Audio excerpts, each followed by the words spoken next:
sono contento di ritrovarvi qua dopo la pausa estiva che è durata un po' più a lungo, ma noi siamo un po' lunghi. Poi a Genova fa caldo, quindi per noi l'estate è dura. Siamo qui in compagnia del dottor Rizza, che voi ben conoscete, e la dottoressa Burroni, che conoscete altrettanto bene. Abbiamo ripreso la consueta attività dell'associazione con dei webinar. Adesso, questa sera in particolare, come sapete, la dottoressa Burroni risponderà alle domande che avete formulato nel corso della settimana. Credo che avrete ricevuto anche la comunicazione dell'ultimo consultazione che abbiamo fatto con il programma di quello che andiamo a fare per l'anno 2022. Noi facciamo il nostro meglio, siamo comunque sempre aperti a vostri suggerimenti per delle iniziative che ritenete che possano essere interessanti per voi, perché noi stiamo lavorando davvero per voi. Adesso lascerei, no, tanto vi auguro buon Natale, perché prima di Natale non credo che ci vedremo più, anzi ne sono certo. E darei la parola al dottor Rizza, il quale introdurrà la dottoressa Burroni. Grazie, buona festa a tutti e ci vedremo nel 2022 un pochino più vecchi. Buona serata. Eccomi, buonasera a tutti. Ringrazio i partecipanti e non potevamo chiudere gli incontri con chi avevamo appunto iniziato, cioè con la dottoressa Anna Burroni, che la ringrazio ancora. Però prima di ascoltare la sua relazione, desidero ricordare che quest'anno abbiamo fatto vari incontri, 6 mi sembra, e che sono stati molto interessanti, a detta anche dei partecipanti. Incontri che sono serviti per approfondire varie problematiche. Ora noi speriamo di poter continuare su questo percorso, perché vogliamo arrivare a un dunque, vogliamo cioè arrivare alla terapia. A tutt'oggi non esiste la terapia, ma possono esserci degli approcci, ma in questo periodo potrebbero esserci delle novità e stasera la dottoressa ce ne parlerà. Certo, noi passiamo dei periodi in cui a volte sembra che dalle notizie giornalistiche dice ecco è arrivata la terapia che ci può dare veramente fine alla patologia, ma non è così. Ma forse il vento è cambiato, dobbiamo essere ottimisti e naturalmente sono anch'io ottimista, qualcosa si muove. Prima di dare la parola alla dottoressa, desidero di ricordarvi che quest'anno, il prossimo anno, sicuramente faremo degli altri incontri. Uno ce l'abbiamo in programma a gennaio, quello del Teresa Manunza, che è stata responsabile dell'ambulatorio del Gaslini, che parlerà dell'alopecia nell'età infantile. Abbiamo anche delle altre cose, un altro, Covid permettendo, di fare, speriamo, un evento in presenza, perché è sempre quello che ci dà l'opportunità di guardarci gli occhi, di conoscersi e di approfondire determinati argomenti. Non voglio dilungarmi tanto e passo la parola alla dottoressa. Naturalmente risponderà alle domande che voi avete fatto in questi giorni. Buonasera a tutti, ben ritrovati. Una parte di voi ci conosciamo perché o ci siamo visti in ambulatorio, in studio, quindi insomma mi sembra un po' di sentirmi a casa con voi ormai. Enrico ha parlato di una relazione, ma io stasera non ho voglia di tediarvi con una relazione a livello aulico, ma di fare proprio 4 chiacchiere. Per cui mi sono portata le domande che voi molto gentilmente ci avete inviato e commenterò con voi queste domande. Se poi avete voglia di farne delle altre, sono qua a vostra disposizione. Cercherò un po' di riassumerle poi, perché alcune sono veramente molto, molto simili, molto sovrapponibili e soprattutto, giustamente, la maggior parte sono rivolte ai nuovi farmaci biologici. La cosa che ho visto è l'urgenza che avete, giustamente, che questa nuova categoria di farmaci venga messa in commercio, e la risposta alla domanda quando non è una risposta che posso darvi così immediatamente. Purtroppo l'emergenza Covid ha un po' spostato la data, ma non è uno spostamento a lungo termine, perché c'è un grande fermento a livello della letteratura sull'uscita in commercio di questi prodotti, alcuni dei quali sono già utilizzati per altre patologie, quindi aspettano solo di avere nel bugiardino l'autorizzazione ad essere utilizzati nell'alopecia. Per cui siamo molto vicini, potrebbe essere 6 mesi, potrebbe essere un anno, ma se dobbiamo parlare di tempi io non mi sbilancerei su tempi più lunghi. Che cosa c'è di buono in questi farmaci, che cosa c'è di meno buono? Di buono c'è che qualcuno di voi mi ha chiesto effetti collaterali. Fondamentalmente, per l'esperienza che ci siamo fatti in altre patologie, non hanno molti effetti collaterali. Facilitano, dice la letteratura, un po' le infezioni, ma non abbiamo avuto questo tipo di esperienza. Alcuni di loro potrebbero dare qualche episodio di acne, qualche episodio di diarrea, nell'insieme hanno pochi effetti collaterali. Ecco, se qualcuno vuole scrivere è un piacere rispondere.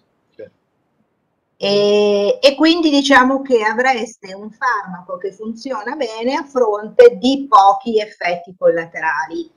La criticità sta nel fatto che a oggi, quando le terapie vengono interrotte, purtroppo il risultato si è visto che si mantiene per 3-4 mesi.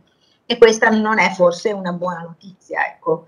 Però è anche vero che con i farmaci di queste categorie siamo all'alba di un nuovo giorno, quindi se a oggi non riusciamo a garantire il risultato per tempi lunghi, io sarei molto fiduciosa che nel tempo possano continuamente essere resettate, rimanipolati al fine di poter dare invece un risultato molto più lungo, sul lungo termine. L'altra criticità sarà quella di capire chi potrà aver poi accesso al farmaco e chi no, perché per esempio in alcune patologie dove li stiamo già usando ci sono degli step, non so, nella dermatite atopica bisogna per esempio prima aver fatto la terapia con la cefalosporina, per cui qua bisogna vedere l'AIFA quali step metterà affinché poi il paziente possa essere arruolato e possa assumere il farmaco. Perciò notizia buona, funzionano, ci sono abbastanza vicini. Notizie da rivalutare sul fatto che il risultato non sembra tenere così a lungo nel tempo e che bisognerà capire a chi veramente verranno somministrati. Quindi ci sono un po' questi due dubbi. Diciamo che ce ne sono anche di sempre nuovi, cioè chi come me tutti i giorni si legge la letteratura scientifica si accorge che ogni giorno c'è una nuova molecola che viene testata e si sta anche molto andando verso il farmaco topico, cioè piuttosto che una terapia presa per bocca si sta andando anche verso creme, verso prodotti che vengono applicati localmente, quindi ovviamente capite che in questo modo andreste ad abbassare di molto gli effetti collaterali. Per cui nell'insieme con queste nuove categorie di farmaci che sono inibitori delle ionoschinasi, cioè di queste piccole molecole che vanno a bloccare la cascata immunologica, direi che siamo messi bene a questo punto. Voi direte, vabbè, ma adesso invece dove siamo? Adesso siamo un po' nella solita storia di sempre, dipende dall'entità della patologia e a seconda dell'entità, dal tempo di comparsa, dalle terapie che sono state assunte prima, si può comunque impostare una terapia e non è detto che non si possa dare una risposta ai nostri pazienti. Io adesso mi guardo un po' le domande che voi mi avete inviato molto gentilmente. Allora, qualcuno ha chiesto quando i farmaci biologici, io vi dico a spanne un annetto, ma non penso di più. Poi c'è qualcuno che mi chiede se dopo 10 anni da che uno ha una manifestazione di alopecia totale o addirittura universale ci possa essere una reversione. Allora, la domanda, la risposta è questa, non è proprio così scontato perché i 10 anni cominciano a essere una data un po' lontana nel tempo, ma non è impossibile. Sono descritti in letteratura più casi dove dopo anche 10 anni da che c'era una cute glabra, un foglio capelluto glabro, c'è stata una crescita. Poi c'è chi è molto aggiornato e che mi ha chiesto qualcosa su questa nuova molecola che è il Ritlecinib. Questo è un farmaco della Pfizer che viene, diciamo così, testato con uno studio che si chiama Allegro. Lo studio Allegro però è ancora in terza fase di sperimentazione, quindi siamo ancora all'inizio dell'utilizzo. Sembra molto promettente, con pochissimi effetti collaterali.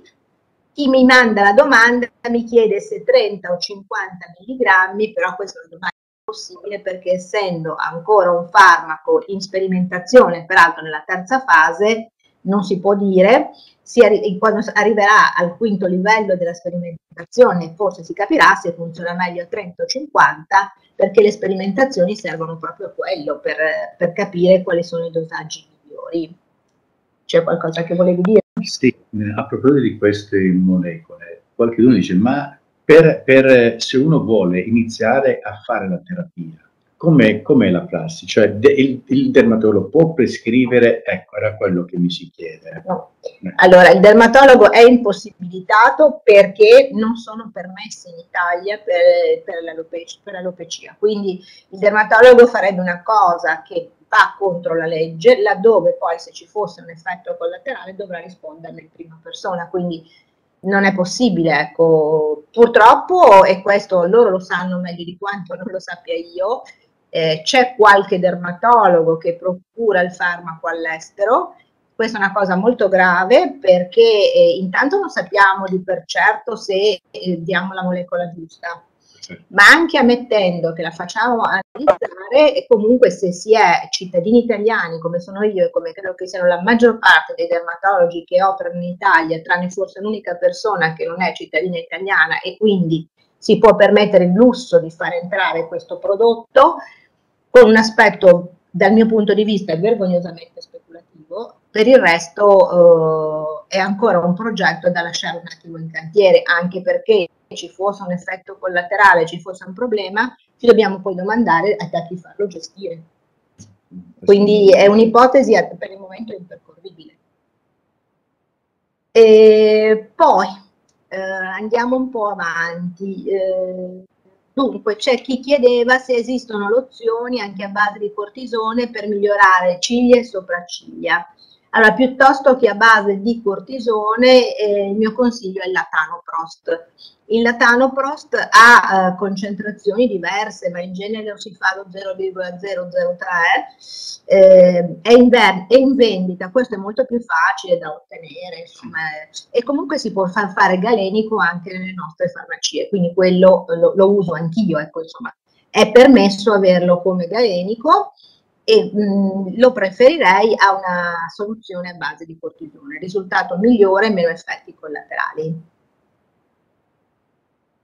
Poi si parla, proseguendo nelle domande, il problema del vaccino Covid. Più di qualcheduno ha domandato cosa ne pensi e qual è, secondo il tuo parere, se ci sono degli studi oppure no. Allora, su questo argomento io mi sarei riservata di darvi una risposta fino al 6 di novembre. Il 6 di novembre di quest'anno è uscito un articolo, che peraltro è di autori italiani, il quale conferma che in alcuni casi purtroppo il vaccino ha favorito la recidiva di episodi di alopecia areata. Ora, con questo non è che noi vogliamo, perché con Enrico ne abbiamo parlato a lungo, se affrontare o non affrontare questo tema, perché è altrettanto vero che sono descritti casi di alopecia areata invece che sono stati peggiorati dal Covid, e quindi non vorremmo invitare nessuno a non vaccinarsi, però il sospetto forte che avevamo avuto anche su pazienti che anch'io seguo, che potrebbero essere fra di voi ad ascoltarci stasera, che la vaccinazione potesse purtroppo portare a una recidiva, è stata confermata dalla letteratura, da questo articolo uscito appunto il 6 novembre di quest'anno. Bene, tra l'altro questa è una risposta che l'ultima domanda che ci è arrivata stasera appunto è una certa Sara, che dice appunto: ci terrei a conoscere il suo parere in merito al rapporto tra vaccinazione Covid e alopecia areata. Fuori dubbio che sia una vaccinazione importante, ma le chiedo se sulla base della sua esperienza vede peggioramenti con l'alopecia. Quindi la risposta è stata data. Sì, ecco, io non l'ho visto in tutti, dobbiamo essere molto, cioè io ci tengo ad essere molto precisa. Ho avuto qualche caso, purtroppo, dove c'è stata una brusca recidiva, inaspettata, dove non avevamo altre spiegazioni, però anche voi sapete che è una malattia bizzarra e che quindi non possiamo mai essere certi di niente. Però anche alla luce di quello che hanno pubblicato i colleghi, mi sentirei di dire che la vaccinazione qualche rischio lo comporta, anche perché qualcuno ha la febbre molto alta e purtroppo sapete che la febbre alta è una fra le cause provate di scatenamento dell'alopecia areata. Quindi al di là del meccanismo del vaccino, e che sono tutti i vaccini, questi casi riguardano 3 tipi di vaccini diversi, quindi non ce n'è uno in particolare che sembra portare alla recidiva, ma anche l'idea, la possibilità che ci sia un rialzo della temperatura può favorire una recidiva di malattia. Però vi ripeto, questo non deve essere un motivo per non vaccinarsi, perché l'abbiamo visto, lo stesso invece il virus del Covid può a sua volta indurre l'alopecia, per cui va valutato sempre rischio e beneficio, cioè ogni caso è a sé, ogni persona può essere magari valutata singolarmente, insomma. Certo, mi sembra. Poi se la chat c'è sì. Dunque, poi qualcuno chiede se evolve in maniera più severa. No, nel senso è molto rapida, purtroppo è una recidiva rapida. 15 giorni dopo l'assunzione del vaccino c'è di nuovo un'impotente caduta, che però poi, di quelli che abbiamo visto già aver avuto questo problema con la prima somministrazione, poi però recuperano, quindi in realtà si comporta come tutti gli altri episodi, non è più severo. No. Fare se ricompare la recidiva dopo il vaccino? Allora, come fare se ricompare la recidiva dopo il vaccino? Beh, io credo che ognuno di voi avrà un medico che lo segue, lo deve contattare e sarà la persona che vi segue a dirvi che cosa dovete fare. Il farmaco per le ciglia, l'Atanoprost. Poi invece qualcuno chiede cosa ne pensiamo delle capsule di Diraist per l'alopecia della barba. Onestamente penso che sia una follia, perché è un farmaco vecchissimo con una piccola dose di cortisone che non ha senso, perché tutta la letteratura è a favore casomai di dosi più elevate per brevi tempi piuttosto che dosi basse per tempi lunghi. Quindi questa non so chi ve l'abbia suggerito, ma non vi ha consigliato benissimo. Poi mi sembra che abbiamo risposto a tutte, no?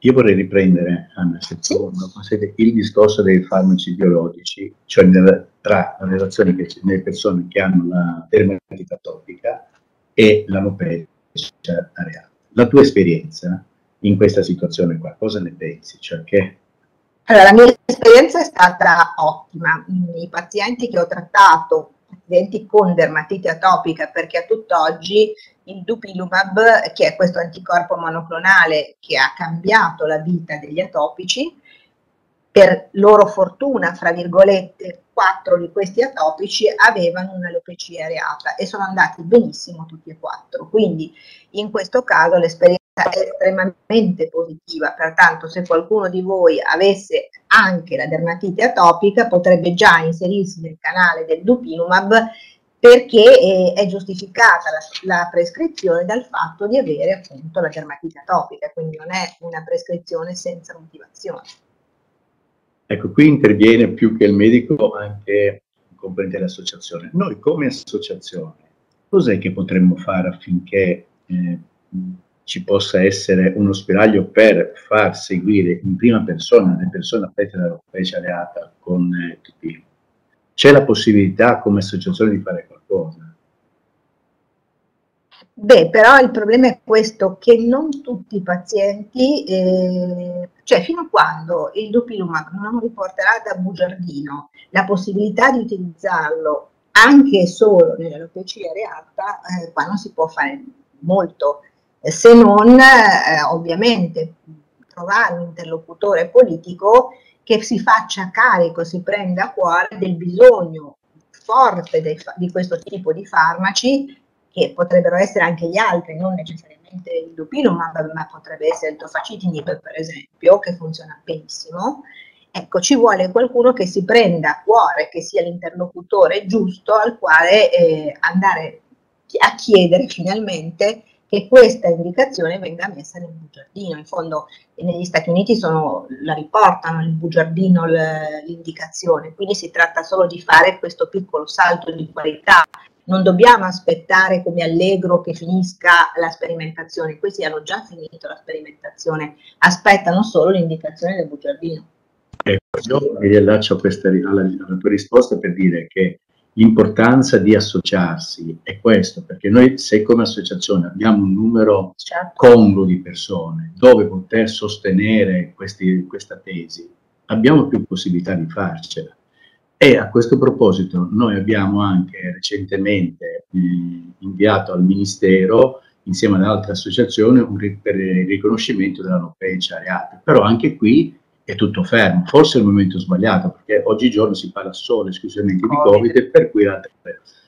Però, ripeto, a volte basterebbe veramente poco che l'associato faccia uno sforzo, cioè il paziente affetto da alopecia faccia un ulteriore sforzo ad associarsi.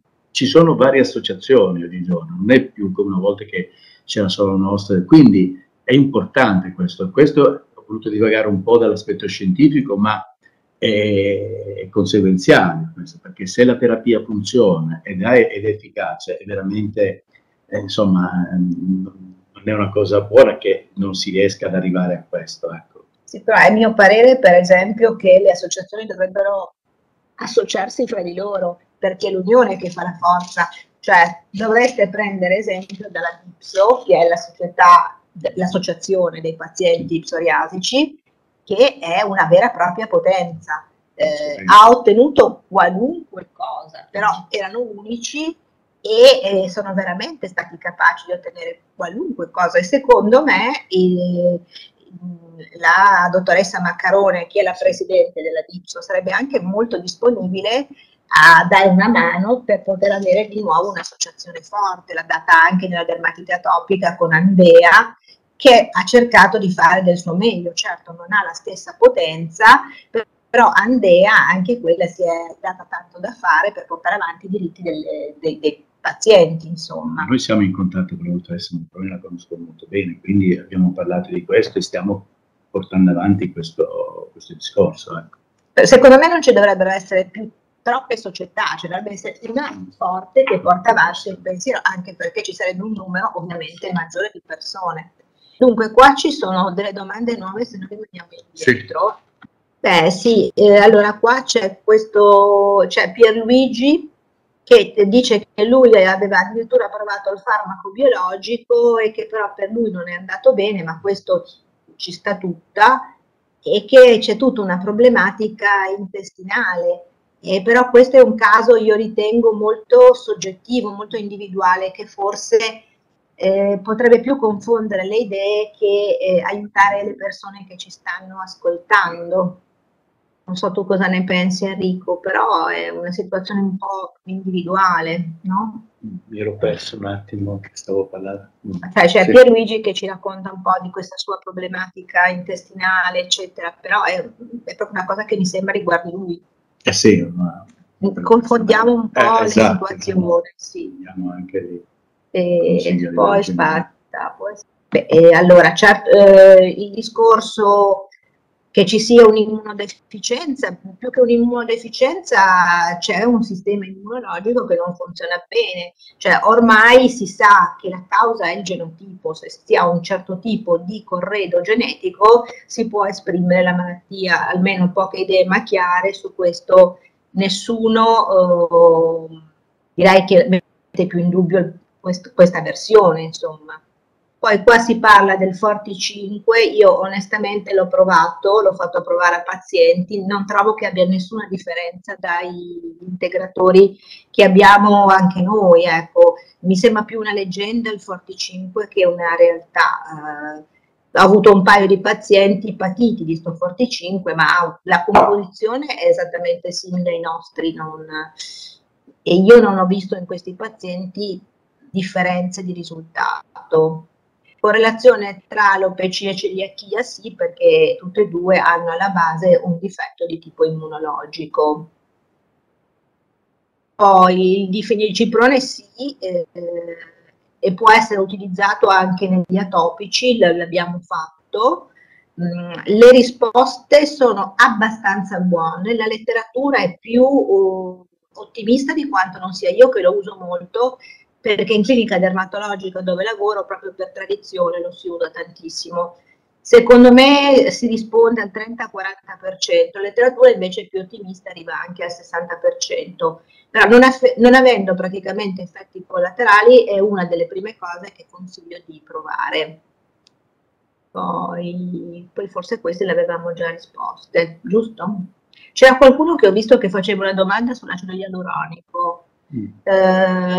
Allora, più che l'acido ialuronico, può essere suggeribile, insomma, l'utilizzo di polinucleotidi che vengono iniettati nella zona delle lesioni. Non sono miracolosi, però qualche risultato si può vedere. Purtroppo molta della terapia per l'alopecia areata o totale finisce un po' più nell'aneddotica che nel concreto. Il problema di questa malattia è quello.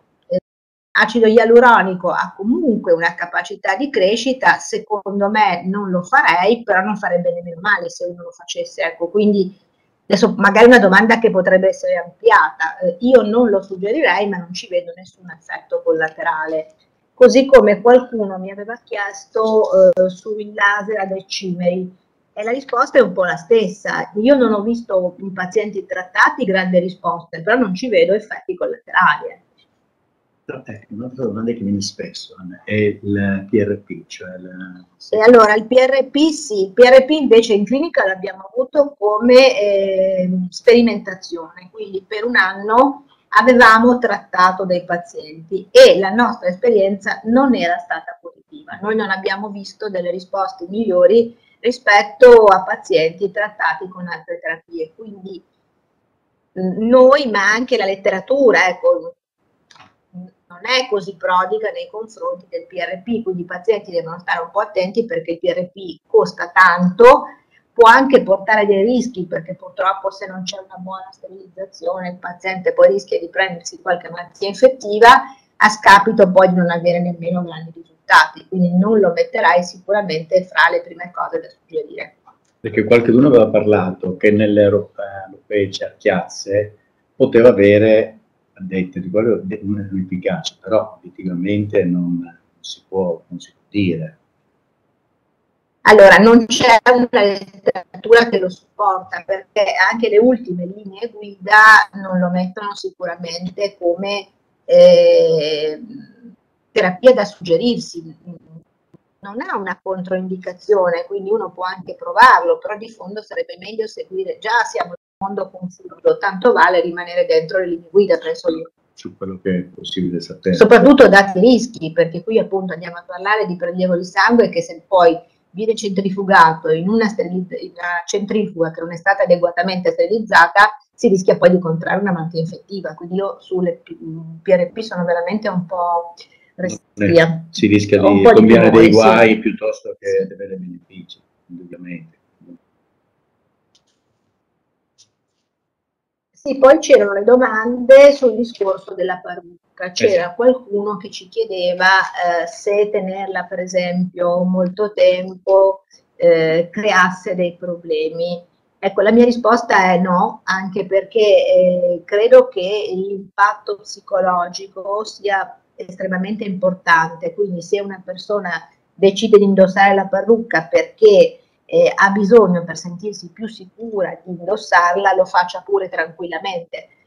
Quando avrà la possibilità o perché in casa o durante la notte di stare senza, può avere sicuramente una sua utilità, ma non farsi sicuramente un senso di colpa perché si cerca di migliorare almeno l'aspetto psicologico mettendo la parrucca. Sì, dal punto di vista psicologico però aiuta moltissimo. Aiuta moltissimo, quindi, assolutamente. Sì. Tutti gli studi hanno sempre dimostrato che ha possono avere un aspetto positivo, quindi sì, va bene. Un'altra domanda che viene spesso, che noi abbiamo una certa esperienza avendo fatto e facciamo attualmente anche il censimento online, l'associazione con alcune patologie autoimmunitarie, tipo la dermatite atopica, la celiachia, la vitigine, il diabete, il lupus, quindi sotto questo aspetto la conferma della malattia. Sì, il fatto che sia una malattia autoimmune, cioè questo, cioè ci sono ormai poche cose chiare, ma almeno quella patologia autoimmune determinata geneticamente, anche dimostrato dal fatto che c'è familiarità, ci sono proprio le famiglie dei pazienti con alopecia, quindi diciamo che le prime cose chiare sono un pochino quelle, ecco, da che cosa è determinata, da questa sequenza genomica anomala o quantomeno che predispone poi alla slatentizzazione della malattia. Anzi, secondo me è bene rimarcare che è una malattia geneticamente determinata, perché molte persone si fanno quasi la colpa di autoprodursela, nel senso che se non mi fossi stressato per... Questo non è vero, ecco, lo stress è quello che può dare il là, ma non è certo quello che la scatena. Questo deve essere estremamente chiaro nella testa di tutti i pazienti e soprattutto nei genitori dei piccoli pazienti che magari pensano di avere in qualche modo facilitato la malattia nei loro figli. Un'altra domanda che viene spesso data presso il comitato scientifico è il cortisone. Attualmente è sempre un farmaco da dare comunque, aspettare, ci sono delle priorità a livello topico, sistemico? Allora, purtroppo a oggi rimane comunque sempre la migliore arma che noi possediamo e quindi poi alla fine nella vita si fa di necessità virtù, seguendo ovviamente dei dosaggi ragionevoli, seguendo i dosaggi delle linee guida, non improvvisando niente, appunto come qui abbiamo visto prima il DIRAIST nell'alopecia della barba, che è proprio fantasioso, quindi cercando di rivolgersi a specialisti che si attengono rigorosamente e scrupolosamente alle linee guida. A oggi dobbiamo dire perché no. Fate di proposito questa domanda, perché non vorrei neanche che fosse questo cortisone fosse catalogato come no, per carità, assolutamente no. Ecco, ci sono dei casi in cui è utile adoperare. Direi sacrosanto, perché d'altra parte se uno ha, non so, il lupus se lo prende, quindi non anche a dosaggio. Quindi bisogna sempre essere ragionevoli.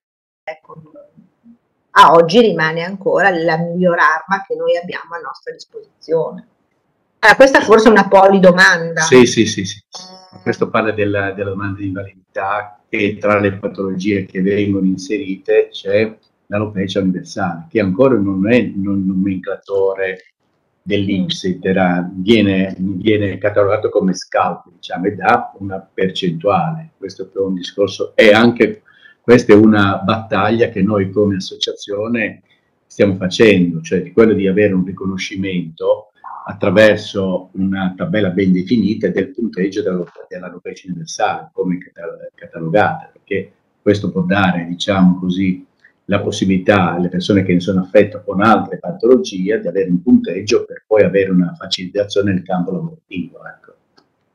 Sì, ecco, a me è capitato di tanti pazienti che mi chiedono di certificare che c'è la patologia perché poi le aggiungono magari altre problematiche, esatto. E l'ho sempre fatto ovviamente con piacere. Poi riassumendo un po' forse le cose, cioè capisco che si possono trovare oggi difficoltà un po' da ovunque, perché con questa storia del Covid nel pubblico molti ambulatori di tricologia sono stati chiusi, quindi probabilmente può darsi che Cristina si sia trovata in una situazione di questo tipo.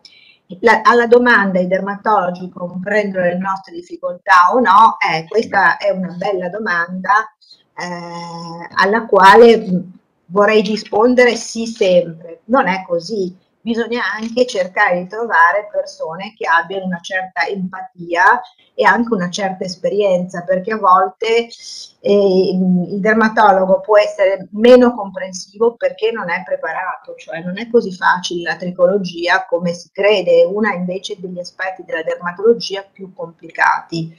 per cui è sempre meglio rivolgersi a persone con una grande esperienza, ecco. Poi c'è: buonasera, sono la quarta seduta di mesoterapia, però non ho avuto nessun tipo di risultato, mi hanno detto di fare 10 sedute, ma dovrei vedere i risultati. La domanda però la faccio io a Marta, chiedendo mesoterapia con cosa, perché dovrebbe dirci con che cosa le viene fatta. Come fanno a coesistere alopecia e un efficiente, visto che l'alopecia è una malattia? Allora, su questo fatto della coesistenza, perché sono dei difetti del sistema immunologico e quindi possono tranquillamente coesistere. È così, sono sistemi immunologici che non funzionano bene. Appartenere a una categoria con obbligo di vaccino anti-Covid, quale vaccino può dare meno problemi? Allora, questo a Sara devo rispondere che a oggi ancora non si sa, perché il lavoro della letteratura che ho citato prima diceva che i problemi ci sono stati con tutti i vaccini e quindi non se ne può indicare uno meglio dell'altro. Quindi non c'è correlazione su più pagine web tra cure, concime e possibile comparsa.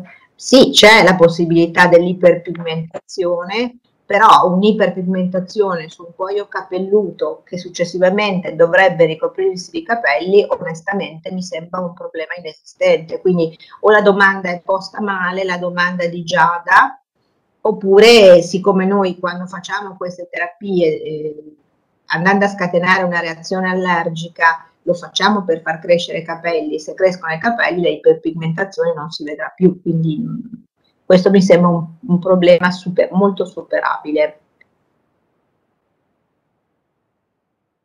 Allora, su questo Decadron le confesso che non lo conosco.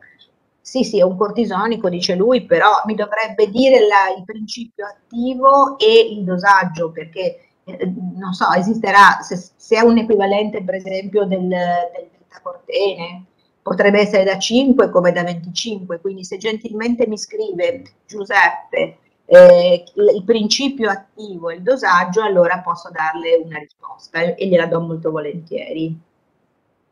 Ecco, sì, no, una cosa importante è questa domanda qua, che dice a chi bisogna rivolgersi per una diagnosi ufficiale, dermatologo, tricologo o altro.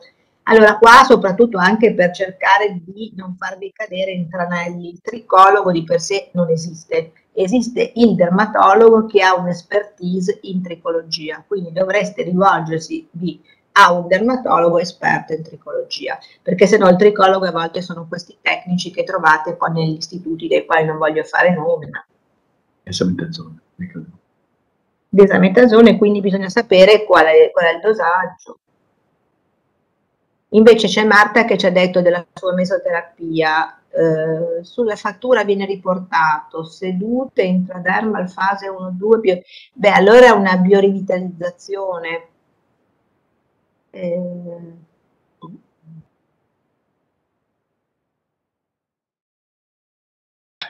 Scusate, ma la mesoterapia è anche una tecnica. Allora, sembrerebbe che dice sulla fattura viene riportato sedute intradermal, fase 1-2, biorivitalizzazione, biostimolazione, cortisone e vitamine. E la risposta è un po' come prima, ma cortisone quale e in che dose?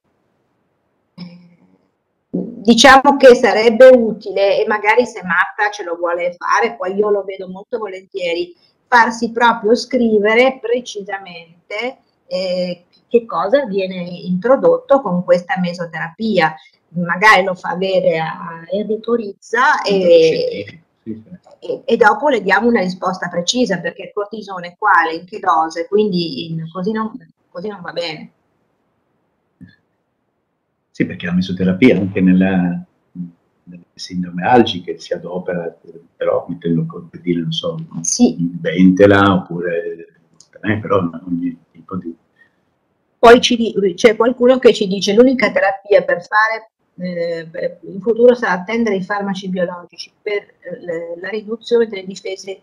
Allora, non è la riduzione delle difese immunitarie, guardate bene, perché poi se no uno si confonde le idee.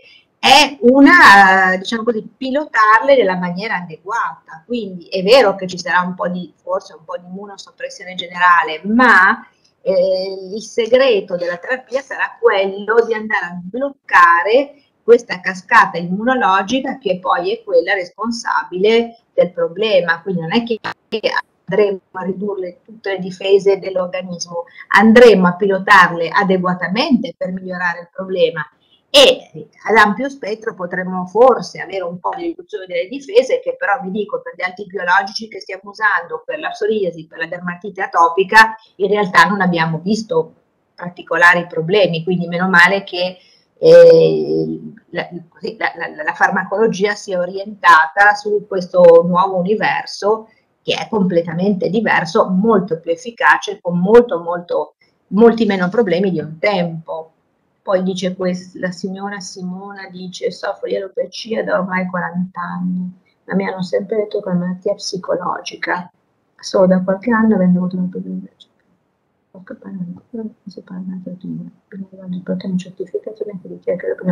Vabbè, che è una malattia autoimmune lo può fare anche il suo medico di famiglia, questo non c'è bisogno di un grande scienziato, ecco.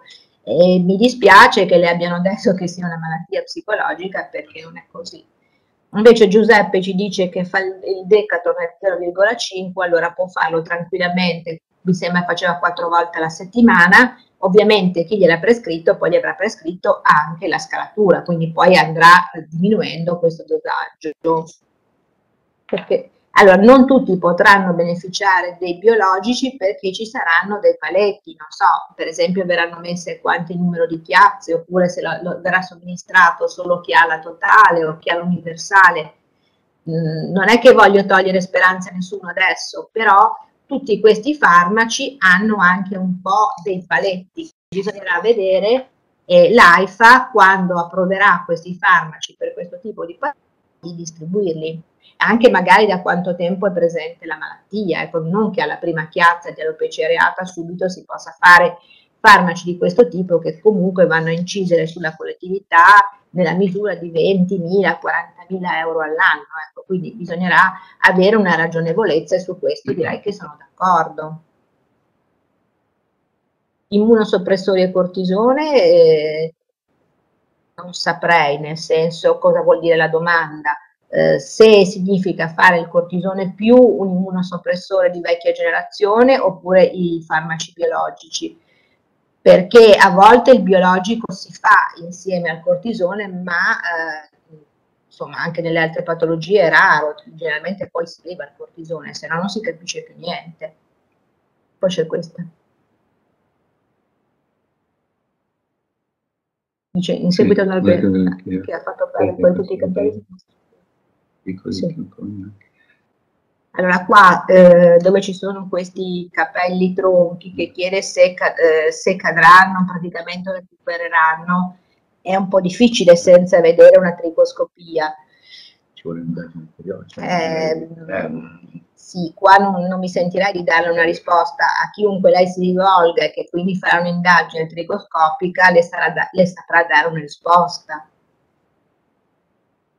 Questo, che la persona che chiede come fa l'AIFA ad accettare questi farmaci se l'alopecia non è considerata una patologia, no, qua c'è stata proprio una confusione, quindi ci dispiace esserci spiegati male. L'alopecia è considerata una patologia, quello del quale parlavamo prima era che non era riconosciuta per le esenzioni, è diverso. Esatto, magari abbiamo creato un po' di confusione. Una domanda precisa: in un soggetto con immunodeficienza variabile comune, i farmaci biologici o un'alterazione si possono fare, oppure no? Fermo ci sia, cioè che possibilità hanno di successo? C'è il rischio che possono andare incontro ad infezioni oppure no? Il senso della domanda è questo. Il senso della domanda è che i dati della letteratura, dove ormai sono già stati utilizzati molto all'estero, poi cioè è chiaro che il paziente va parametrato di più, per esempio se viene parametrato per la tubercolosi, si sta molto più attenti, però insomma quando uno ha di fronte un problema così serio, meno male che ci sono, secondo me. Risposte. Poi questa signora dice: mia figlia ha un'alopecia universale molto severa quando aveva 1 anno, adesso ne ha 22, gli esami genetici ha tutti e 3 geni responsabili, ma nelle nostre famiglie non ci sono casi simili. La genetica, come potrebbe spiegare questa trasmissione della genitura, ci sarà stata una mutazione, o c'è stata una mutazione oppure è un'eredità che viene da più lontano. Ci sono solo queste 2 possibilità. Salto generazionale ci possono essere. Sì, infatti. Dopo 3 anni di alopecia recidive mi sono stati prescritti Cicorin 20 mg e Medrol 4 mg. In riferimento alla domanda precedente, il immunosoppressore di cortisone A. Sì, qua però questi 20 mg di Cicorin onestamente non riesco a capire come saltano fuori, perché il Cicorin si fa tipo da 0,3 a 0,5 mg pro chilo, quindi 20 mg non esistono, cioè almeno dovrebbe fare, se è un adulto io penso che almeno 200 mg dovrebbe farli. È un protocollo, diciamo così, a pura invenzione di chi gliel'ha prescritto, non c'è niente che alla fin fine non vada, però non è da linea guida, ma soprattutto è perfettamente inutile fare 20 mg di Cicorin, almeno che lei non pesi 4 kg, ecco, è un dosaggio per un pollo, non per una persona. Ecco, un'altra domanda che viene posta, il ruolo della vitamina D. Il ruolo della vitamina D non è stato riconosciuto nell'ultima review su che cosa teniamo dentro, che cosa cacciamo fuori. Il ruolo della vitamina D è stato messo molto ai margini. In realtà il mio pensiero è che ovviamente la vitamina D deve essere nel range della normalità, così come lo zinco deve essere dosato, deve essere nella normalità, però la letteratura non gli attribuisce tutta questa importanza. Poi qua dice che cosa ne pensiamo degli oli essenziali, lavanda, eccetera. Ne pensiamo che magari infrancano lo spirito, ma non credo che possano dare grandi risultati purtroppo sul problema. Un'altra domanda che viene posta spesso, la correlazione tra la tiroidite, ipotiroidismo e l'alopecia. Cioè nel momento in cui noi vediamo che ci sono dei valori alterati della funzionalità della tiroide e una caduta dei capelli, può essere anche che ripristinando la funzionalità della tiroide questo possa... allora, se si tratta di un'alopecia, se si tratta di una diminuzione del capillizio su tutto il cuoio capelluto e soprattutto un assottigliamento dei capelli, che sono tipici dell'ipotiroidismo, questi andranno a posto. Ma se si ha un'areata, una totale, le cose purtroppo non viaggiano così in parallelo. Dunque, lo zinco e la vitamina D sono sicuramente quelli più importanti. Potrebbe avere anche un senso il selenio, però intendiamoci, già cominciamo a uscire un po' dal seminato, ecco. Quindi, visto che a oggi si dice che anche la vitamina D ha un'importanza relativa, non starei a caricare di nuovo del discorso il ferro o non il ferro, perché poi se la letteratura ci ha detto che non è così, è inutile che torniamo indietro invece che andare avanti. Poi dice, visto che un'alopecia è una malattia di tipo genetico autoimmune, potrebbe essere giustificata, e come esenzione del vaccino anti-Covid per l'alopecia. Si può anche evitare? Ah sì, il Covid si può anche evitare con l'impegno. Sì, questo ha ragione, nel senso che penso anch'io che cioè, mi è capitata con una paziente con una situazione difficilissima nella quale finalmente abbiamo avuto una grossa risposta alla terapia, e anch'io penso che scriverò alla luce dell'articolo che finalmente è uscito in letteratura che sarebbe più prudente per questa persona al momento non essere vaccinata, fermo restando che questa persona non debba però avere o per lavoro o per motivi sociali dei contatti, perché allora se da un lato c'è il rischio di contrarre la malattia non avrebbe senso. Quindi si può ipotizzare di fare una certificazione di non fare al momento il vaccino solo per quelle persone che però poi non si mettono a rischio di prendere l'infezione. Un'altra domanda che viene fatta spesso, non solo dal punto di vista chi ha da poco in presenza della catodica penale, qual è il percorso?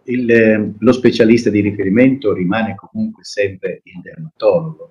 Rimane il dermatologo e soprattutto, come dicevamo prima, un dermatologo che abbia un'esperienza nell'ambito tricologico, perché ci vuole l'esperienza per la tricoscopia, che non è poi così semplice come si immagina, ci vuole esperienza sulla terapia, ci vuole aggiornamento.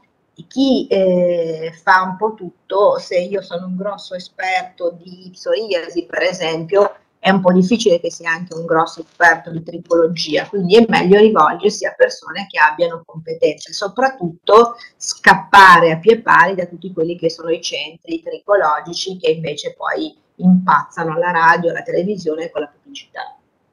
Bene, direi c'è ancora tempo per una domanda. Di chi fa la certificazione dovrebbe fargliela forse il dermatologo al quale si rivolge abitualmente. Se non la facesse questo, anche il suo medico curante, perché può far riferimento oggi a dati della letteratura. Abbiamo risposto a tutte le domande, mi sembra. Io sì, sì, abbiamo, no? Sì. Le abbiamo tagliate per un'ora. Beh, io direi che insomma, possiamo veramente concludere con l'ultima domanda, che ha dato una risposta esaustiva, e sembra che dalla discussione spero che siano emerse delle cose che abbiano fatto chiarezza su alcune domande, su alcuni temi, su altri magari... Allora, voleva i dati della letteratura, dunque se io se la metto così riesco a leggerla.